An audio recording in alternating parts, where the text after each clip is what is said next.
পাপিয়াস কিচেনে সবাইকে ওয়েলকাম। এই গরমে মাংস খেতে তো ইচ্ছা সবারই হয়, তাই জন্য আজকে খাসির মাংসের পাতলা ঝোল করবো, একদম কম তেল আর কম মশলা দিয়ে। চলো তবে দেখে নেওয়া যাক রেসিপিটা। দেখো, তার জন্য প্রথমেই আমি একটা কড়াই বসিয়ে দিয়েছি, তাতে দিয়ে দিলাম নুন আর দিয়েছি একটু হলুদের গুঁড়ো, দিয়ে আমি আলুগুলোকে লাল লাল করে একটু ভাজা করে নিচ্ছি। এই ভাজার তেলে দিয়ে আমি দিয়ে দিলাম গোটা জিরে, তেজপাতা আর দিলাম কয়েক দানা চিনি, দিয়ে দিলাম কুচি করা পেঁয়াজ।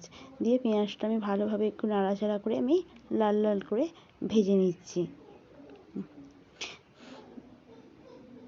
দেখো, পেঁয়াজটা কিন্তু আমি ভালোভাবে লাল করে একটু হালকা লাল ব্রাউন করে আমি ভেজে নিয়েছি। এরপর দিয়ে দিলাম এতে আদা রসুনের পেস্ট, দিয়ে ভালোভাবে একটু নাড়াচাড়া করে নিচ্ছি।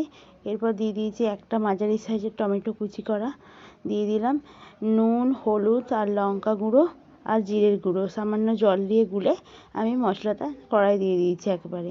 দিয়ে একটু নাড়াচাড়া করে নেবার পর আমি দিয়ে দিলাম ভালো করে পরিষ্কার করে ধুয়ে রাখা মাটন, দিয়ে ভালোভাবে আমি এটাকে মশলার সঙ্গে মিশিয়ে দেব। এই গরম প্রচণ্ড গরম, তাই খেতে তো ইচ্ছা হচ্ছেই, তার জন্য একদম কম তেল আর কম মশলা দিয়ে আমি আজকে খাসির মাংসের পাতলা ঝোল বানাচ্ছি।